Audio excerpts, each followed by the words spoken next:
Well, there's no shortage of drama on Rocky Top.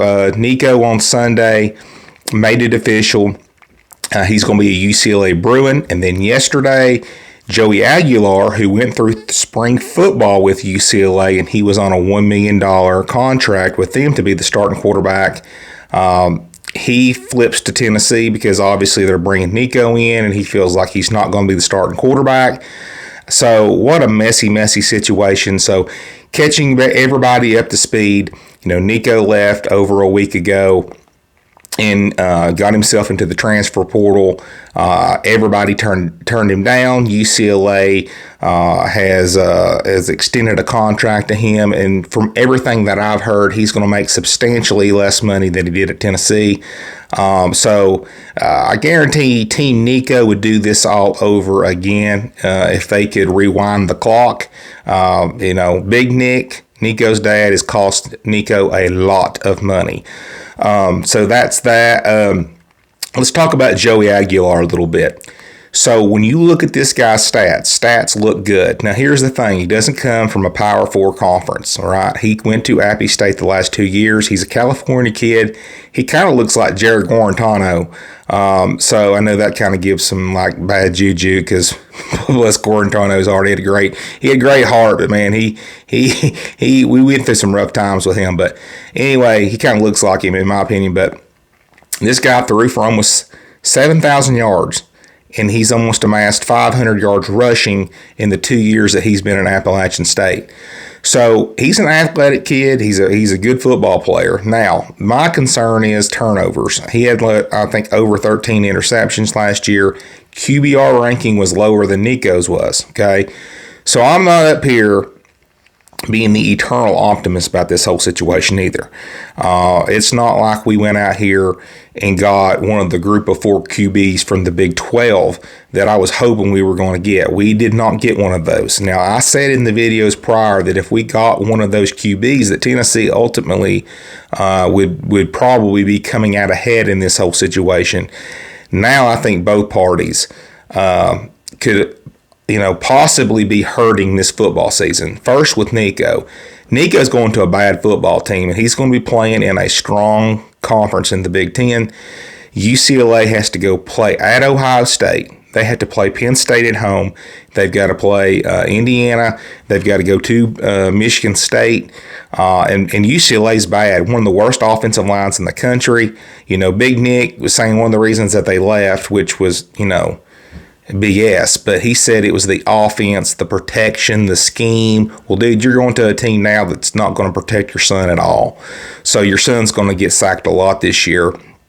He's got that situation. It's going to be probably a rough year. And if Nico does have a decent year, he's gone.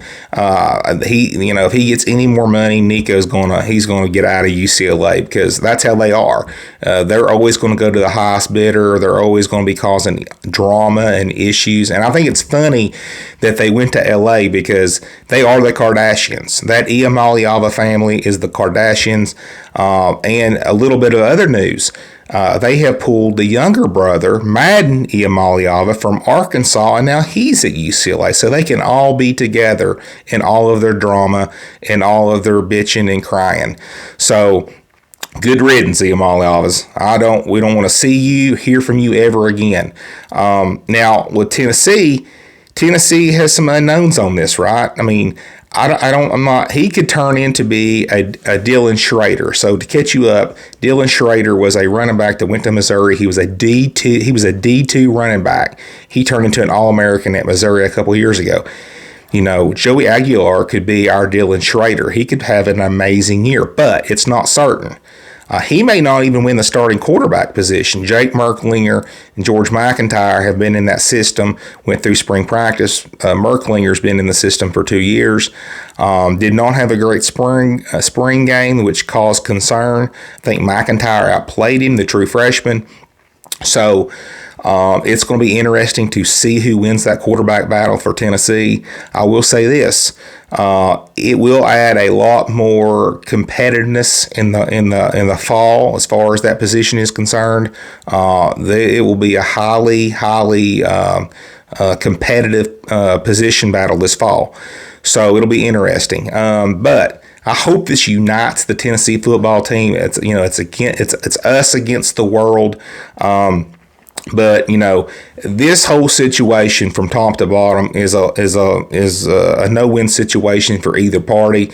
Nico is making substantially less money, $1 million conservatively, I could say, maybe more than $1 million when you factor in the California state laws. California tax state laws. They just really take a chunk of your money away. And then we've got 3 quarterbacks right now that don't have star power. They've not played big time football consistently. So everybody lost in this, and hopefully the team rallies around our quarterbacks, and I hope Josh Heupel has a plan to implement those guys that we have. And hopefully we are competitive, and hopefully we are in the mix to make the playoffs this year. So hopefully this does not derail our season. But anyway, guys, I wanted to jump on here, kind of talk about this situation. I'm going to put this Nico thing to bed. But on a positive note, the Iamaleava family, that clown show that has basically hovered over Knoxville and caused us issue, they are gone. So that is a good thing. And hopefully Tennessee now can get on the fast track to a good 2025 football season.